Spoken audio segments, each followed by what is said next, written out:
Hello and welcome to the lowest budget video on this channel so far. This week there'll be no high torque impact wrenches, no big SDS rotary hammer drills, just these Parkside cable cutters. But first, a quick story about my past trauma. A couple of years ago, before this channel even existed, I had to completely redo the wiring on a motorbike. I was putting in a brand new ignition and everything, and I do mean everything, had to be redone. I wasn't very bright back then, and I'm not trying to say that I'm any brighter right now, but back then I thought, yeah, ordinary pliers such as these and some zip ties should do the job. And after 3 days of pain, frustration, and questionable decisions, I somehow made it work. But it left me with long-lasting, wiring-related PTSD. Now fast forward to this week, and a friend of mine handed me these Parkside cable cutters because he thought that I might be interested in them. And he also added that these were surprisingly decent. On the box they're labeled as 230mm, but on Lidl's website they're listed as 205mm. So yeah, who knows? But at least the product image matches. They cost around €15, which isn't the cheapest of Parkside stuff. But at least that price does make you hope that they haven't cut too many corners with these. So, let's open the box and find out. Well, first impressions are that these actually look pretty decent. And keep in mind, these have already seen a full day of wiring use. So, they're not exactly brand new. And in my experience, if something from Parkside survives one day, it's probably going to last a while. But that's just my experience with the Lidl tool brand. So let me know your experience with Parkside tools in the comments down below. Alright then, let's take a closer look at these cable cutters. Starting at the sharp end, the jaws are thick, and when you close them, there's basically no gap. And I think that's always a good sign. They feel sturdy, without flex and no weird movements. Then there's this, the 3-position locking mechanism. Position 1 is locked shut. Position 2 is half open, which is perfect for smaller cables and smaller hands. And position 3 is fully open. For those of you who like to make things difficult for themselves, I suppose. And I personally think I'll leave it on the middle setting, because it feels the most comfortable there. We've also got an insulation stripper built right in, which is meant for cables ranging from 0.6mm up to 2.6mm. And they've even included the AWG, which is the American wire gauge, on the back for, I guess, freedom viewers, or for the metric impaired. I don't really do wiring these days, because, you know, trauma. But I do like that they've thought of both systems. Nice touch. Or maybe they are thinking of selling Parkside in the US.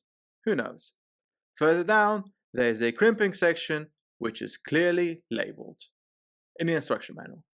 Type 1 on the left is for insulated connectors. Type 2 on the right is for non-insulated ones.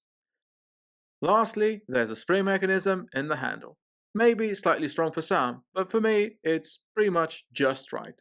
The cable cutters stay open on their own because of it, so I don't need to manually open and close them between each cut. Which is perfect because, if I have to be completely honest here, my brain can only manage one task at a time. They're clearly not professional grade, but for the money and for basic DIY jobs, everything here looks very usable indeed. I hope you're enjoying the video so far, and if you are, please make sure to like the video and leave a comment down below. And also, if you're new here, hit subscribe because there's way more low budget tool talk where this came from. Alright, now it's just about time to see how this thing performs. I've got 3 wire sizes lined up. 1 square millimeter, 1.5 square millimeters, and 2.5 square millimeters. Starting with the smallest wire first. And that's easy. Super clean cut. No problems at all. As for the middle wire, which is a 1.5mm squared, it's still no problem. An absolute clean cut without any issues. And now on to the largest one, which is a 2.5. This one takes a little more force, but still it gets through somewhat cleanly. The jaws don't flex and the cut is pretty much solid. You do feel the resistance a bit more with the thicker wires, but that's expected, I guess. The tool asks for just a bit more force, and then it handles it without complaining. And now on to the stripping section of the video. And yes, we are still talking about wires. Starting with the 1mm wire, you just need to line it up, squeeze and pull. Nice and clean. Insulation removed and no damage to the copper underneath. It's pretty much the same with the 1.5mm wire as well. Once again, clean and easy. The 2.5mm wire, on the other hand, is a bit trickier because it also needs to be twisted so the insulation is cut better. But the end result is also great. And in any case, it's a lot easier than trying to remove wire insulation with regular pliers. That said, it's worth taking your time to pick the right notch. It's not always obvious, but once you get a feel for it, the results are very tidy. And now the final test, crimping, with insulated connectors only. So I'll be using the Type 1 crimp zone, or at least I'll try to. As with the rest of the test so far, the end result really depends on the thickness of wire you're working with. The smaller the wire thickness, the easier the job will be. The 1 and 1.5mm wires were really easy to crimp a connector to. On the other hand, the 2.5mm wire really needed a lot of force on the connector in order to make it stay in its place. It's not impossible, it's just a bit difficult with thicker wires and larger connectors. So if you're doing this every day, sure, you might want a dedicated crimper, but for occasional use, this gets the job done. And I think for smaller wires, it does really well indeed. So what's the final verdict then? These Parkside cable cutters are genuinely multifunctional and surprisingly decent for basic DIY work.